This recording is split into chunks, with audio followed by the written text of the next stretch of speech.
physics colloquium speaker. So Professor Linda Young is a distinguished fellow at Argonne National Lab. It's one of the laboratories that is run by the US Department of Energy, and she's also a professor of physics at the University of Chicago.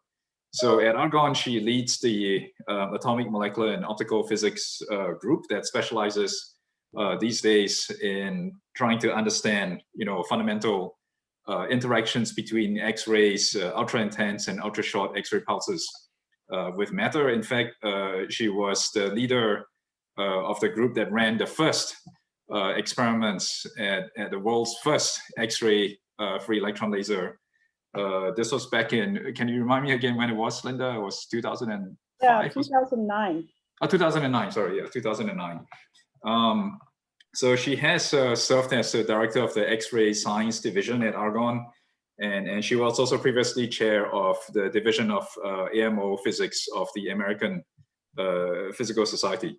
So without further ado, I will let her take over. So the title of her talk is X-ray free electron lasers, a new window on atomic and molecular dynamics. So Linda, please. Yes, thank you, Ziheng and David, for this very kind invitation and introduction. It's probably the very most remote talk I will ever give. It's like 13 time zones away, but we are all here and probably at an unnatural time for you guys as well. I wanted to tell you a little bit about what Ziheng was alluding to, this very first Angstrom level X-ray free electron laser and its birth, and how it's really played out over the last decade or so. On this particular slide, what I've shown on the front is something that's completely integral to the free electron laser, and what's shown there is this very long tube which contains the undulator, which is a periodic magnetic array, which forms the heart of the X-ray free electron laser that was actually realized at the SLAC National Lab. Now, what you'll notice is that I have this 75 here on this Argonne 75th anniversary. It's a big deal, actually, this Argonne 75th anniversary, because in fact, we were the very first national lab of the entire system. It was, its origins come from the fellow on the left here, who you probably recognize. And the mission initially was for finding peaceful uses of nuclear energy. And so now if you fast forward to 2021, Argonne does many things besides looking for peaceful uses of nuclear energy, including trying to understand fundamental interactions of X-rays with matter in this ultra-intense, ultra-short pulse regime. So that has to do with interactions of matter with lasers. And what was the very first laser? So the very first laser was actually this, right? And you probably are all familiar with this. It's Ted Naiman's Ruby laser in 1960. It lased at roughly 7,000 angstroms, this nice bright red beam. And it was reported in Nature. What was interesting about this report in Nature, he looks very serious on here on the left, because it was like a 3-paragraph letter, right? Imagine nowadays if you had a 3-paragraph letter in Nature announcing such a historic discovery. so it's interesting how things have evolved in that time. But what we're talking about is not an optical laser, right? Optical lasers have these very long wavelengths in the visible. We're talking about X-ray lasers, right? And so why is it that one might, what's so great about X-rays anyway, right? Well, X-rays were discovered actually a long time ago in 1895 by Röntgen, and they have great penetrating power. So there are 3 kind of characteristics that are particularly useful about X-rays. One is their penetrating power. Second is that they have very, very short wavelengths. wavelengths that are comparable to the spacing of atoms in a molecule or in a crystal. And from this, you can deduce the structure of crystals and molecules just by scattering from those ensembles. And then the third characteristic about X-rays that's particularly useful is the fact that they're very characteristic. They have characteristic emissions and absorptions, and these emissions and absorptions are elementally, chemically, and spin sensitive. And so this is, all of these qualities make X-rays particularly useful in characterizing all types of matter. And not only that, they're a prolific generator of Nobel Prizes. These three characteristics that I just told you about X-rays generated the first Nobel Prize given in 1901, and then these others that of course you're very familiar with Bragg's law, and then Siegbahn for X-ray spectroscopy. So here you see sort of the essence of why X-rays are found ubiquitously in science, particularly for characterization of materials and in biology. Now, the one I want to focus on just for a second here is in the middle, the short wavelength aspect of X-rays.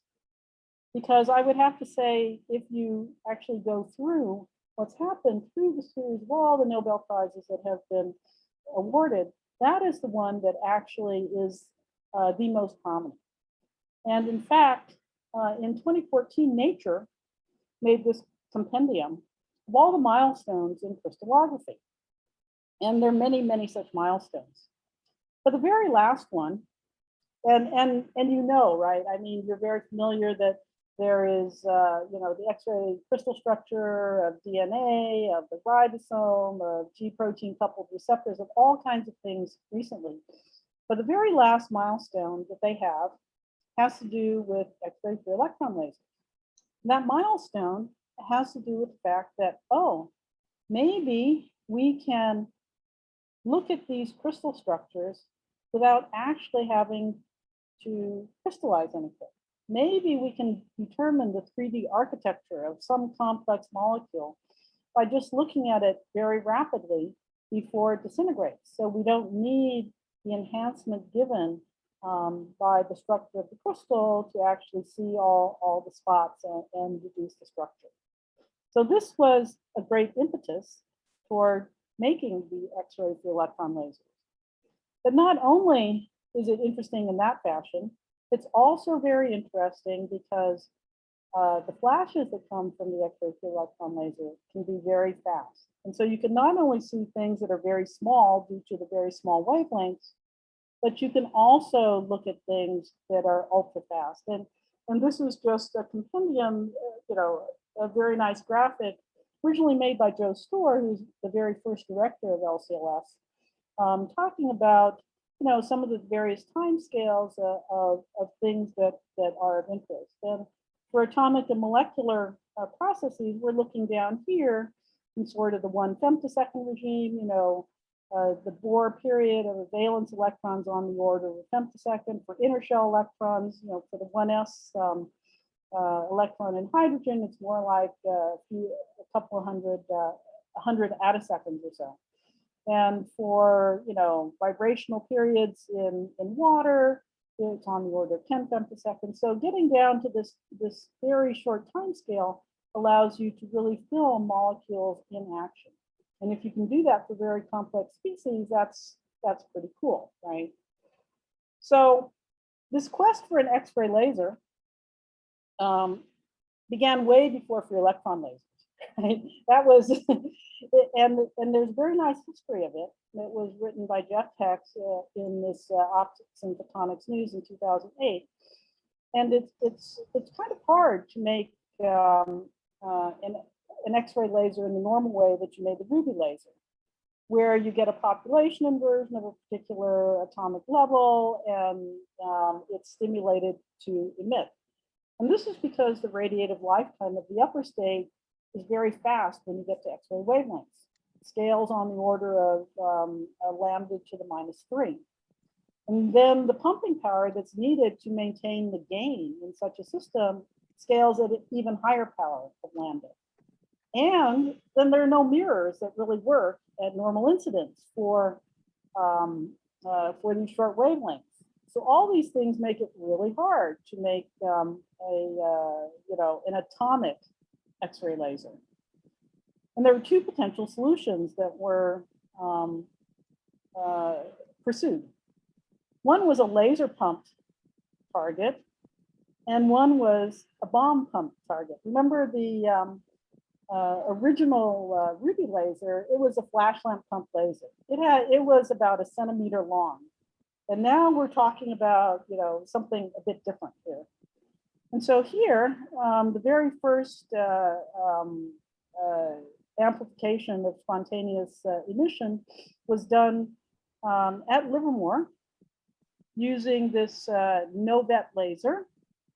And it managed to get to emissions on the order of 20 nanometers or so. And this was a very famous paper in its day.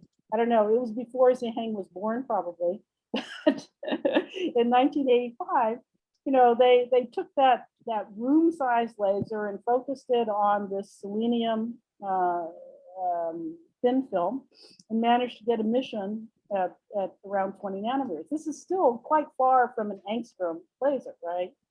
And then more recently, Jorge Roca and his collaborators have had somewhat more compact lasers that have gotten down to, around 6 nanometers or so.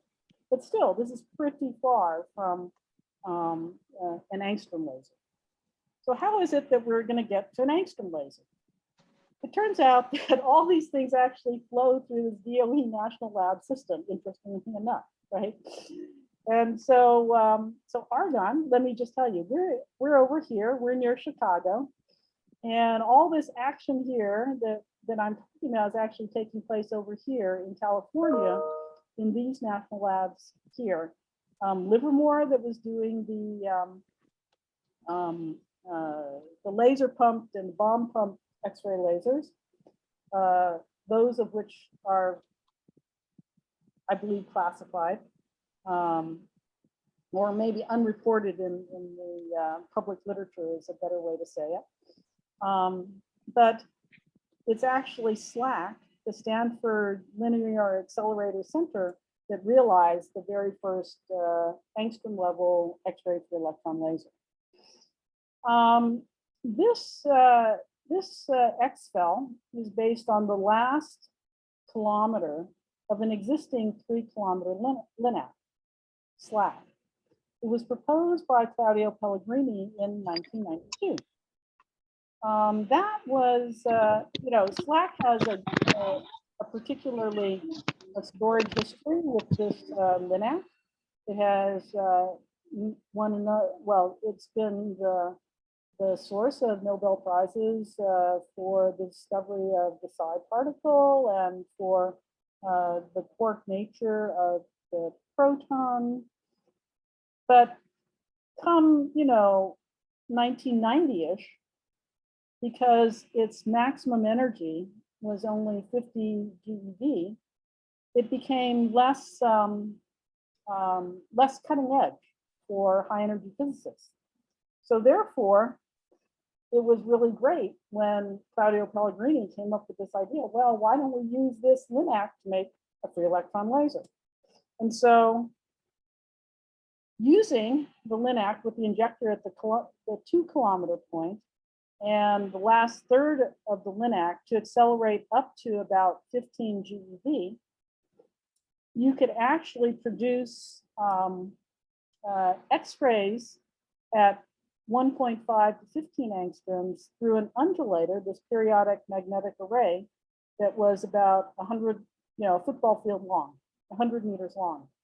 It would go into an area for the Near Experimental Hall as well as the Far Experimental Hall, where a number of things, where in the Near Experimental Hall, mostly soft X-ray experiments were done, and in the Far Experimental Hall, it would be more hard X-ray experiments.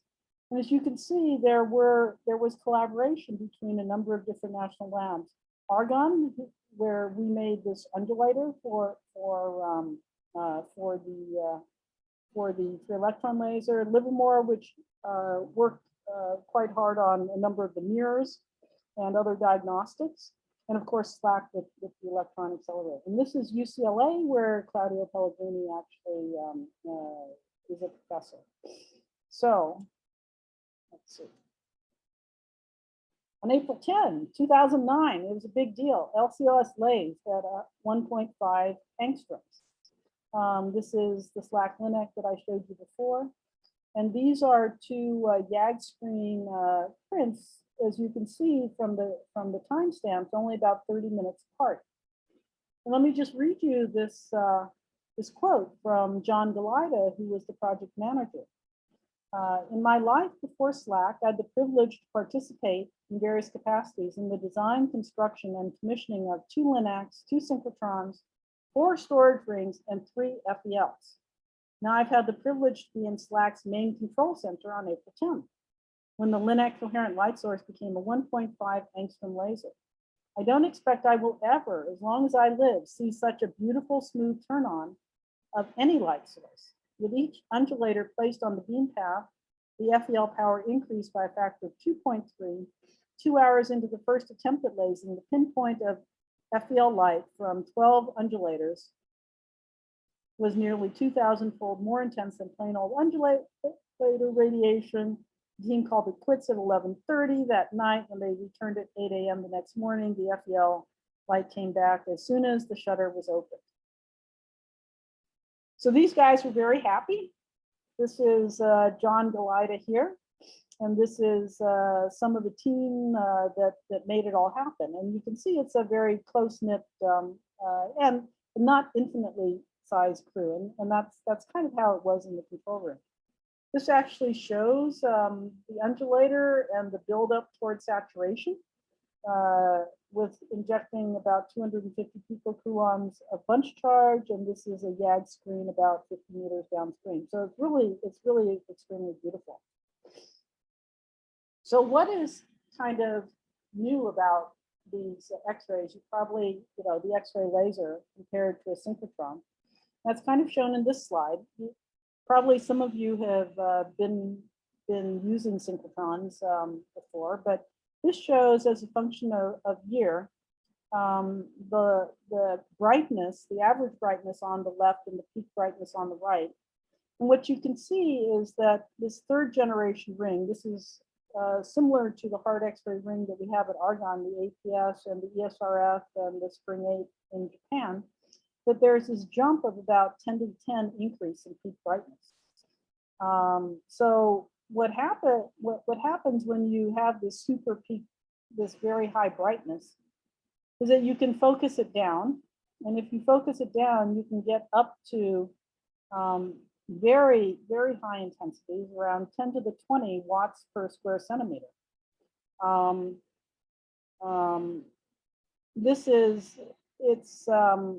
It's much brighter than taking all the power that the sun is irradiating the Earth with and focusing it down to about a centimeter. It's even greater than that. So it's really quite amazing. Of course, it doesn't last for all that long, but nevertheless, that instantaneous power is huge. And you can investigate what's happening when you have this type of power irradiating your sample. And you can also look for resonant phenomena like you would do with a normal laser in your lab, except for now in the X-ray range. And because you have such high intensities, you can actually start to beat some of these inner shell decay processes and look for rod recycling and stimulated Raman scattering and other such things. These 2 in blue, I'll tell you a little bit more about as we go through, because these are kind of basic things. Now the actual X-ray laser is kind of expensive. And because it's kind of expensive, you always have to have good justification for making it. And so there was this, this first experiments book that was made that had all of these different areas of research that were represented. We were part of the atomic, molecular, and optical research. This was actually in the year 2000. So this is like a long time ago. But I'm old and I remember it and I contributed to it. So But anyway, for the AMO section, the idea was we would be able to understand and control X-ray atom molecule interactions at these ultra high X-ray intensities. And this would be a foundation for other applications. And that because we understand atoms fairly well, that we could also provide diagnostics of the LCLS radiation. Now I want to simply point out the cover of this report because it shows kind of what is considered to be the prime motivation that really got the ball rolling. And that motivation is sort of single molecule imaging. And this is something that's very familiar to will look very familiar to AMO scientists. So here you have some molecule that you want to know the structure of. And here you have your intense X-ray beam. You drop it into the vacuum, the X-ray beam hits the molecule. You gather the scattering from it, both the wide angle scattering and the small angle scattering. And from a number of these scattering pictures, you can then reconstruct the atomic structure of this protein molecule. This was what was I would say the very the seminal application. At least it's the one that caught the imagination of the funding agents. And of course, when you think about it, there are basic AMO questions at this ultra intense X-ray frontier. You might like to understand the fundamental nature of X-ray damage at high intensity. If you take a look at this lysosome molecule before it's hit by the X-rays, it looks intact. During a 10 femtosecond pulse, it's still more or less intact, but after 50 femtoseconds, it's starting to blow apart. And so you may wonder what's going on. There's obviously the Coulomb explosion that occurs when you charge up this system. There's also electronic damage. And the actual intensities that were specified in this seminal paper were on the order of 10 to the 22 watts per square centimeter. They were calculating for 3 times 10 to the 12 X-rays in a pulse, 100 nanometer spot at 12 keV. And so this is a basic AMO type question, also looking at nonlinear X-ray processes and the role of coherence. And if you can be particularly exacting in the way you control your pulses, you may even get to do quantum control of inner shell processes. So this first experiment was, we thought, okay, we'll look at the nature of the electronic response. And in that experiment, we were able to vary the photon energy using the electron beam energy from 800 to 2000 eV, and the pulse duration between 80 and 340 femtoseconds. And we could focus down to get 10 to the 5 X-rays per square angstrom. Now this was still only 10 to the 18 watts, only 10 to the 18 watts per square centimeter, but it was certainly an interesting thing to try. When we actually are trying to make it happen, we had a pre-run meeting. I think Ziheng might remember these sorts of things, but before the run, you actually met with the accelerator physicists. And this is Yurong Huang and this is Paul Emma, who were the key to making it operate well. Yurong is a theorist and Paul was the master accelerator tuner. And so I asked him at this pre-meeting, can you change the pulse duration? Because of course they didn't tell anybody that they could. And they, oh, sure, no problem. How long does it take? Oh, 30 minutes. I said, oh, okay, we have another knob. This is great, right? And so we were very happy about that. And we thought, okay, we can do all kinds of things that we may not have imagined we were able to do.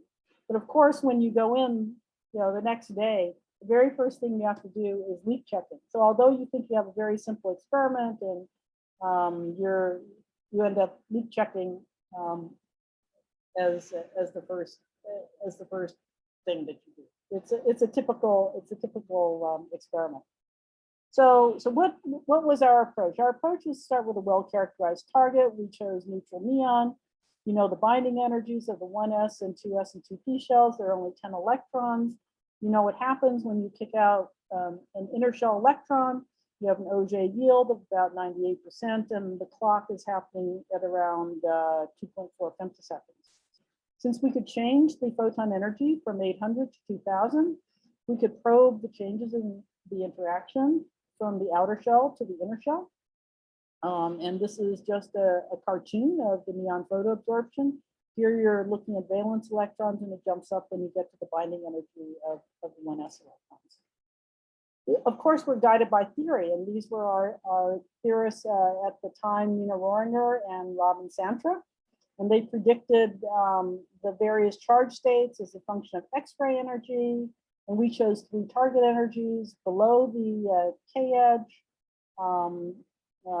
between the K and above all edges of all ionization states, and also just above the K edge and above the double K threshold. So what we found in our experiment was that sequential multiphoton absorption dominates. When we were sitting here at 800 eV, we could basically ionize all of the valence electrons. So you peel off all the 2s and 2p electrons and end up at about neon 8+. When you went to this intermediate energy, or this higher energy, you would eject an inner shell 1s electron. So you do a photoionization followed by an OJ, photoionization OJ, and so on and so forth. Because we were able, so this established that sequential multiphoton absorption is the dominant interaction. And it also found this interesting phenomena that when you change the pulse duration, when you actually made a shorter pulse, you made less damage. You would have fewer high charge states. And this was due to induced transparency or frustrated absorption, because at very high intensities, you basically empty out one of these shells, and then at that photon energy, there'd be no more absorption. So you'd have, quote, frustrated absorption. Okay, so now let's go quickly on and take a look at these resonance and stimulated processes. You know, we were a little bit too coarse in telling you what the actual energy spectrum looked like when you approach the 1s edge. It's not really just an edge at 870 eV that you have, but actually what you have is this Rydberg series approaching the edge. And so you have this very strong 1s to 3p resonance in neon, and 4p and 5p and so on and so forth. And so we figured, oh, hey, we have this very powerful laser. We can tune it right to this resonance. And we can actually do Rabi cycling on this resonance. And if we do Rabi cycling on this resonance, we're inhibiting the OJ decay and X-ray damage. And that would be very cool if we could do that. So if you make some, very simple estimates as to what sort of intensity you'd need to do that, for the 1s to 3p resonance, you have a transition dipole moment of about 0.01, and you know that the lifetime is 2.4 femtoseconds, or 100 AU. So if you can add, this is basically the inverse of the two. So if you can, and the Rabi frequency is mu e over h bar. So if you can have an electric field of about 2 pi, you can actually make these two equivalent. And that is actually fairly readily attainable with these high powers. So what you can see is, you might think, oh, well, what's actually going to happen if you're just sitting on this resonance with your strong laser? Other things could happen, right? You could, in fact, after you've promoted the electron up to this 3p state, you could actually ionize from there. But this is quite unlikely. Or you could ionize one of these other electrons in one of these other shells, which is also, it's less likely. But this super strong resonance here, this is, the preferred path. This is what you would expect. So what we thought is, okay, let's look for this. What we'll do is we'll use a single pulse. We actually decided that the 1s to 2p is much stronger, so we'll use that instead. And in a single pulse, we know from our first experiment that you could actually remove one of the p electrons. And if you remove one of the p electrons, then you can do the 1s to 2p, which is much stronger. And so when we did that, and you scan the photon energy, as you can see from here going up here, what you start seeing are the Auger decays associated with the 1s to 2p resonance. So as you go along, you get the 1s to 2p resonance. And if you're doing Rabi flopping, what you expect is to see this to be much broader when you get right on resonance.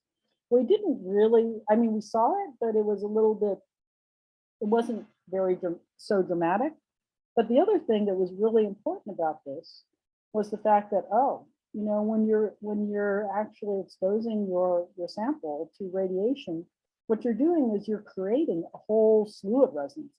Resonances that you're creating can come from all these different charge states. And down in this little panel here, what you see are the 1s to 2b resonances, and for the 1+, 2+, and 3+, you can see that they're just getting much stronger, right? And so during the course of the pulse, you certainly no longer have your original sample, but you're also starting to create many resonances that you may have to be aware of. Okay, so we wondered, oh, can we account for all these resonances sampled during a pulse? And Fei Ho in our group developed a Monte Carlo on the fly approach, where you only have to, where only the probable pathways are followed and the atomic data are only calculated when a particular electron configuration is visited. And so we have a lot of data associated with, well, we now can actually follow all of these configurations and the resonances through atomic samples. If I simply summarize what's going on in the present understanding of the intense X-ray atom interactions is, you know, these multiphoton absorptions are central in XFEL experiments with focused beams.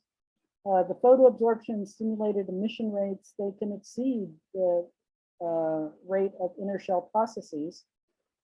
And I didn't talk about it, but the multiphoton absorption is somewhat insensitive to the spiky nature of the SASE XFEL pulses, and we'll see those later. But I'm telling you these things because they're going toward this goal of the single molecule imaging that I discussed earlier. So the very first thing, I would say the biggest success of the XFELS has actually been femtosecond X-ray protein nanocrystallography. It's now called serial femtosecond crystallography. And this was also demonstrated very early on by Henry Chapman, John Spence, and Janusz Freude.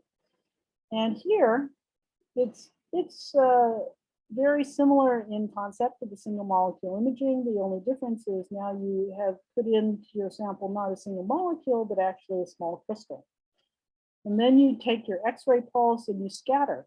And you look at all the Bragg peaks. They were able to look at photosystem 1, and in this particular system, they found that the structure was the same as the synchrotron. The resolution wasn't so good because at this point in time they were only using soft X-rays, but it basically demonstrated the capability to do serial femtosecond crystallography. And now this is been practiced by many people, and there are probably on the order of 200 deposits in the protein data bank using this technique. But the single molecule imaging is different. Single molecule imaging, you don't really have a crystal structure. And also very early on in 2011, Janusz Freude and his collaborators looked at a single virus particle and did scattering from it. And it is the largest known virus, and it doesn't crystallize. It's kind of large for cryo-electron microscopy. And initially, in 2011, they published the 2D structure with 32 nanometer resolution. And then in 2015, the 3D structure out to 100 nanometers or so. So it's a little bit hard. And you might wonder, oh, well, this seems really hard. Why should I keep doing this? But Janusz is very persistent, and he believes in this. And you can see why, because let's say you want to look at cellular structures. There are several ways that you can do this. One of them is with optical microscopy, where you can have super resolution imaging. But the point here is that you have to do some chemical labeling to see it. And you can do soft X-ray tomography, where you use the difference in absorption for the different elements in your system. But these require that you cryofix them. So the point is that if you do the flash imaging at XFELS, you can actually look at the cells and viruses in their native state with nanometer resolution. So what's the AMO approach to doing this? The AMO approach to doing this is you take a prototypical target, for example, an argon cluster or a xenon cluster. You simulate everything, you measure everything, and you compare. I think I told you about how you can simulate things at least for atoms. But how are you going to measure everything? Now we're not just looking at atoms where you can measure the ions or the electrons and their charge states. Now we're looking at images for the clusters. So the ion, and you can measure both the ion and electron yields and also the X-ray imaging. You can determine the cluster size from the small angle scattering. These zeros will give you an estimate of the cluster size. And then the intensity in the scattering will give you an integral, a measure of where in the Gaussian focus beam your cluster actually existed when it was doing the scattering. So with this, you can actually determine the fluence that your particle was exposed to. And so Faye, who was doing all of the calculations for resonances in atoms, says, well, I can make an atomistic model for high intensity X-ray scattering. And I can calculate what the scattering pattern will be for X-rays coming in on a particle with a given polarization and so on. And I can follow what's happening as a function of the X-ray pulse profile and as a function of time, where all of the electron configurations of a given atom inside your nanoparticle are. And then I can build them up additively and create a form factor for the nanoparticle, which then gives rise to the scattering pattern that's observed. And so he's been very successful in doing this. And this is one example where he's looking at the 7-shell argon cluster and looking at the electron and ion dynamics. And at the standard imaging fluence of 10 to the 14 photons per square micron at 8 kilovolts, what you can see on the top is what happens with a 30 femtosecond pulse. But when you short the pulse down to 2 femtoseconds, you can see already by the time you get to the middle of the pulse, the 30 femtosecond pulse, it's falling apart. But for the 2 femtosecond pulse, it stays more or less intact throughout the course of the pulse. And so you're actually able to reconstruct the atomic structure of this cluster. It also turns out, so you want short pulses. And it also turns out that the resonances are very important. And that we did an experiment on now not actually xenon or argon clusters, but actually on a sugar ball. This is often used by biologists to calibrate their scattering. And here it was looking, oh, can we look in the water window and what's going on? Can we start to reconstruct the structure there? And this is looking at the integral of the scattering as a function. This plot down here on the lower left shows the scattering intensity as measured by the beamline. And then in the black dots, the scattering intensity as measured by the scattering from this particle. And as you can see, there's a huge drop once you get to this blue area, which is the water window. And the water window is just below the oxygen tail. And so what's happening is that you're actually starting to hit all these resonances below the K edge, and the form factor is evolving, and you're just undergoing a lot more damage when you're below the K edge due to all these resonances. And this is something that is somewhat was counterintuitive to the biologists with whom we were working, because they said, oh, we don't have enough signal. We better get more photons per pulse. And the only way to get more photons per pulse was to make a longer pulse. That ended up increasing the damage. So it's something that's a good interplay between experiment and theory. Okay, so you want more shorter and more intense pulses. How are we going to do that? Well, let's go back and first look at how does the FEL work normally. Okay, normally the FEL at LCLS is actually working on a single pulse, a single pass self-amplified spontaneous emission. So the electrons, as they go through the undulator, they interact with the radiation that is emitted as you pass through this periodic magnetic array. They make these, you build up this micro bunching structure such that you get this nice pulse at the end. Radiation wavelength is given by this undulator equation, and it's proportional to the period of these of the magnets and the energy of the electron gamma.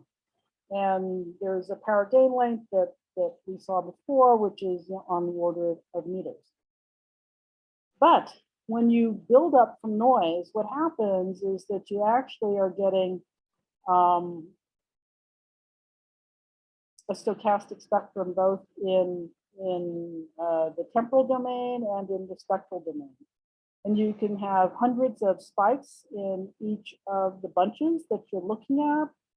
And you can have a spectral bandwidth that in principle is proportional to this, the brightness of the electron beam, this electron beam parameter rho. But what you want is a really short pulse, right? And so it turns out that the single spike pulse duration limit, it depends on the electron bunch duration and the radiating wavelength. And so the spike duration, here are shown three graphs of the temporal profile of the beam for different bunch lengths. And the spike duration is basically given by this expression, which is directly proportional to the radiation wavelength. And so for very short radiation wavelengths at about 1 angstrom, you can get a single spike that's on the order of less than a femtosecond. But when you get out to these longer wavelengths, like 10 angstroms or so, then these single spike durations are longer. So, but you know, when you want something, you know, you just must ask and you shall receive. And so sure enough, in the hard X-ray range, there were demonstrated single spike durations with about 4.5 EV bandwidth and, you know, a few hundred attoseconds, all demonstrated in 2017. But the short wavelength demonstration took a bit longer because it was much harder. You can't just isolate a single spike. And here, just last year, published in Nature Photonics, was a way to get two independently tunable soft X-ray pulses between 250 to 2000 EV with less than on the order of a half femtosecond. And this was done by something called XLEAP, and it uses a modulation followed by a chicane to turn the energy modulation into a density modulation spike that then gets propagated through the undulator. And this is largely the work of Ago Marinelli, and then his partner in crime here, James Cryan, who is an AMO scientist really working on the diagnostics part. So let me stop there for that and, and just tell you very quickly about molecular movies. Okay, what is a molecular movie? Here's one that's shown in kind of in a cartoon fashion. This is showing the molecular movie of the ring opening of a particular molecule. And the way this type of molecular movie is done is exactly the same way as the single molecule imaging or the serial femtosecond crystallography. Except for now, instead of just having one X-ray pulse hitting your sample, you have an optical pump pulse to start the molecular movie. And so you do something, your molecule starts to dance, and then you start filming that dance by firing a X-ray probe pulse after the optical pump pulse at different time durations, giving you a snapshot for each one. And so you watch what's happening basically in Q space, in reciprocal space, and then from that you can deduce what's happening in real space. So what we decided, this is a collaboration with Zhiheng, was, oh, well, you know, when you want to make molecular movies, you don't have to do it only by scattering in reciprocal space. You can also do spectroscopy, time-resolved spectroscopy. And here was this nice work that was inspired by some work that Zhiheng did at earlier on strong field ionization in liquid water, where you can create this very, I would say, prototypical system where you have an ejected electron and a valence hole. And so what you can probe here, if you eject the outermost electron in water, you can probe with an X-ray very precisely this valence hole. And you can look at the dynamics of that hole, which can then, while it initially starts as an H2O plus delocalized over many molecules, it eventually becomes an H2O plus and proton transfers to a neighboring water to form this hydroxyl radical. And we were able to watch the birth of this hydroxyl radical as a first step in water radiolysis, because it all occurred in this very nifty water window below the absorption edge of water. In order to do that, what we could do is look at simultaneous detection in 3 channels, both in transmission, and we could look at fluorescence with APD detectors and dispersed emission with the X-ray emission spectrometer. And time the pulses and tune the photon energy so that we could actually measure the spectrum in a time-resolved fashion. By also doing the theory associated with this, with Robin Santro's group at DAISY, you can actually, you can make a molecular movie with just theory, but our experiments actually validate these calculations, and you can actually watch the whole localization. I don't know if this will work. Does it work? It does. You can watch the whole localization on a water molecule, and eventually eventually the proton transfer associated with that. And this was also calculated previously by these authors, but never seen because only the X-rays had this this nice signature for the hydroxyl radical. As you can see, these experiments take a lot of people. This is the experimental team that carried out this experiment back in, gosh, it's almost 3 years ago. Here's Zhiheng looking very happy. Actually, everybody looks really happy because we knew that our experiment had worked well. And you can see here is Shafiq, who's still, I think, with Zhiheng, and many other people associated with this experiment here. What's interesting is kind of the outgrowth of this experiment, because basically what we're doing is looking at ionizing, you're actually able to film ionizing radiation with matter. There are a number of practical motivations, including understanding the the damage that people experience when they're doing space travel due to cosmic ray radiation. There's cancer therapeutics that operate on inner shell decays to irradiate different cancerous bodies in your in sick people. There's also the issue of nuclear power plants and waste containment, which are always being irradiated by various waste elements. And so all these people are now suddenly coming, oh, can you help me with these things? But what might be an outlook for these sorts of studies and others? Turns out that LCLS is coming soon. This is a layout for LCLS2. So everything I told you about previously was done at 120 hertz. What this machine is will be capable of is, instead of running at 120 hertz, will run at a megahertz. There will be attosecond pulses available, multicolor. And because of this very high rep rate, there will be lots of big data, and AI methods are somewhat required to make sense of some of this data. So it's a very rich area for exploration. And there are many of these XFELs, coming around. I told you about this first one, LCLS, in 2009, and now it's a decade later.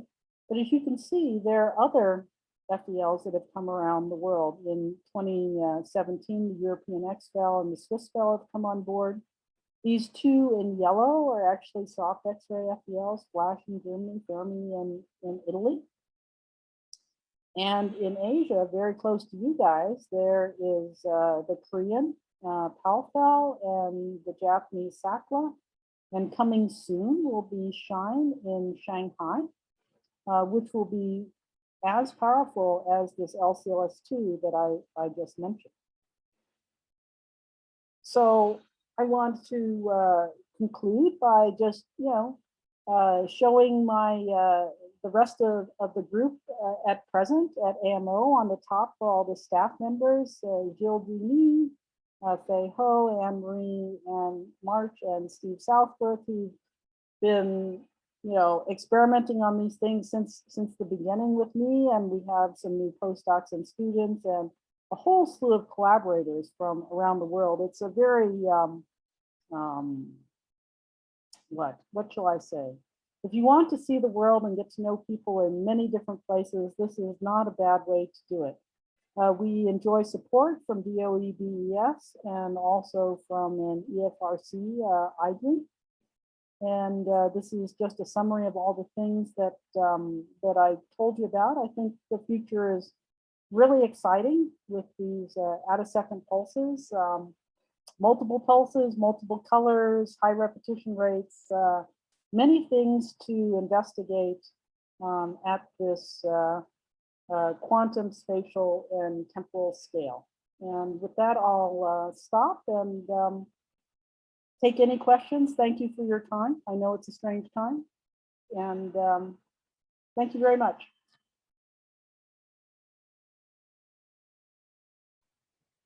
Okay, thank you very much, Linda, for the very nice talk. I'm sure she'll be happy to take any questions from the audience.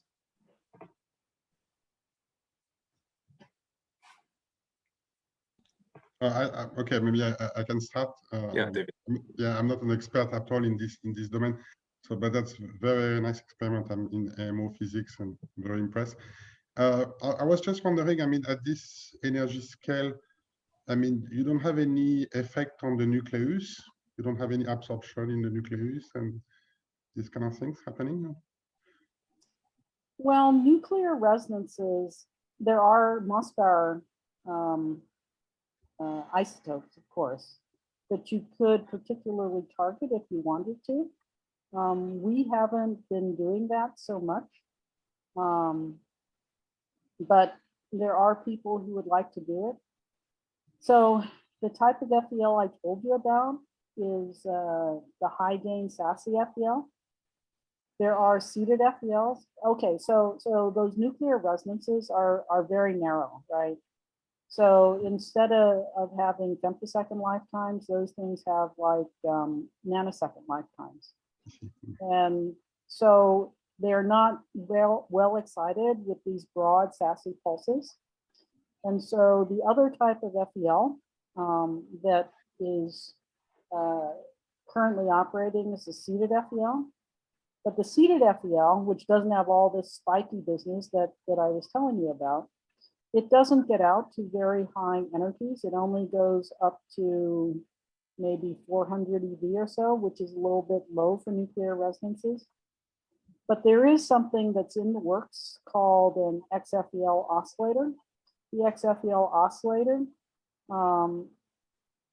is like a normal laser. It actually has a cavity and it's going to have line widths on the order of a few milli-electron volts. And that instead will be actually really good for these Mossbauer type resonance measurements. That's still in the works. And, of course you can imagine it's tricky because you're trying to put a cavity around it, and then it has to run at high rep rate. It has to have an extremely good cavity that is very stable to sort of nanoradians. It has a lot of technical difficulties, but it is actually being pursued with the main person at the head of it, actually at Argonne, called Kwon-jae Kim. And it's being pursued out at SLAC it's being pursued there. And it has, I would say there's hope for it. There's a lot of research being done on what type of cavity materials would work the best for it. And so it's looking at very fast, very high quality diamond for this purpose. So it's a big effort. Let's put it that way. But it's interesting too. I would say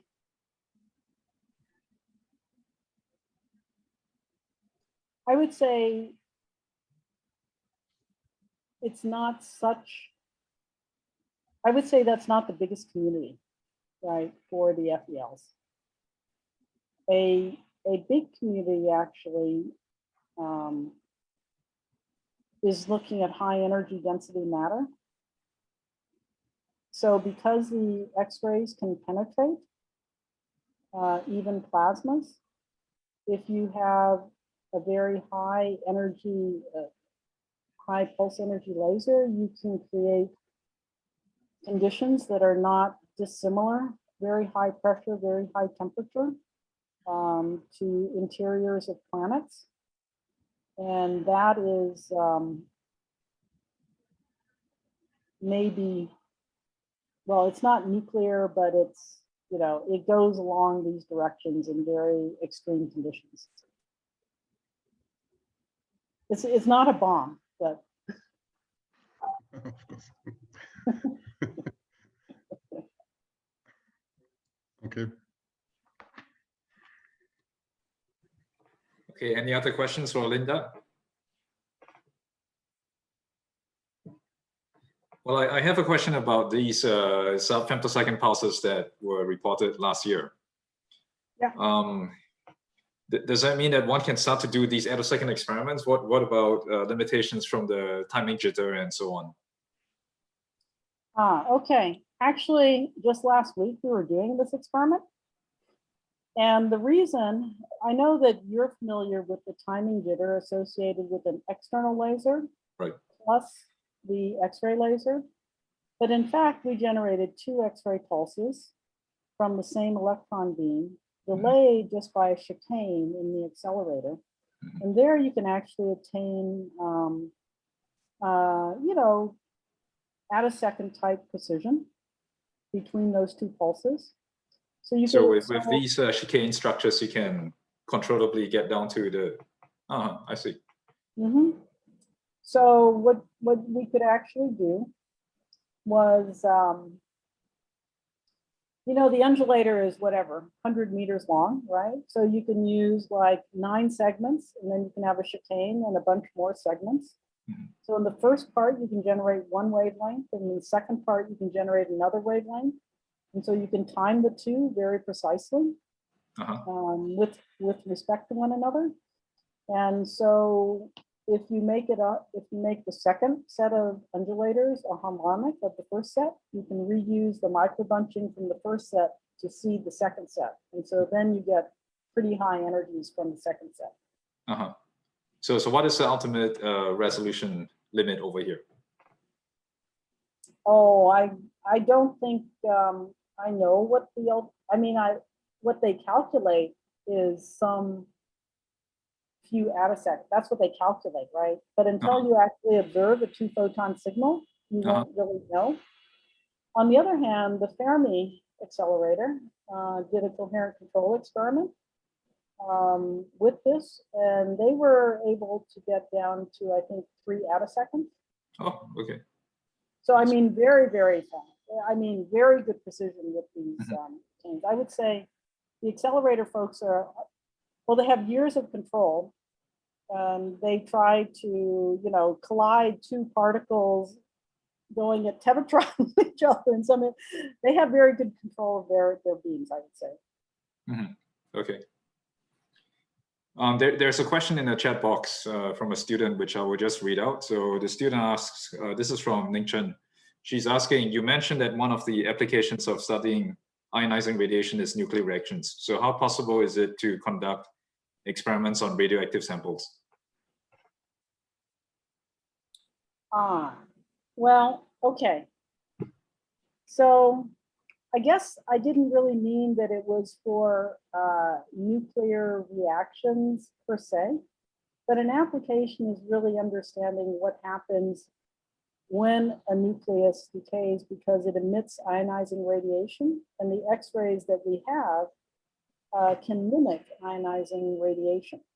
And so this is kind of the whole deal with radiolysis. But the second part of your question is certainly valid, whether or not we can study radioactive samples. And I would say the answer is yes.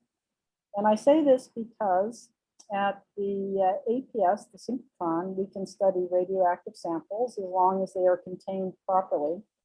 And so you could do the same at an FEL, which is not too different. So, I mean, in the way it operates than a synchrotron.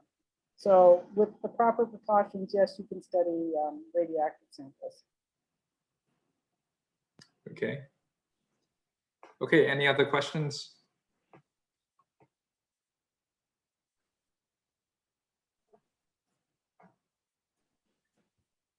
Scared everybody off. It was too many things.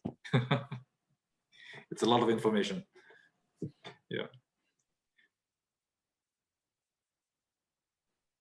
Well, I hope I didn't scare you off from trying to do these experiments because they're actually quite a bit of fun. There's a lot of camaraderie that goes along with trying to make one of these campaigns work because you really only get about 1 week of beam time at a time. And then there's lots of, everybody wants it to work, right? And so you're pulling together people from many different areas of expertise to actually get things done. And so it's really fun, and because you're doing that, you get to learn things from many different areas. So I would encourage you to try it out. And I would say, especially since you're going to have 3 of these facilities not too far from you, right? Right. In Asia, right? I mean, in the US, we only have the one. We have the LCLS, and Europe has a whole bunch, but now Asia is starting to have them as well. And so getting acquainted with them and doing what you can with them is can be tend to be very enlightening, I would say. Yeah. Okay, so I think on that positive note, if there are no further questions, let us thank Linda again for a very nice talk. Thank you so much, Linda. Thank you very much. Thank you. You're welcome. Goodbye. Nice to see you. Yep. Let's keep in touch. Bye-bye.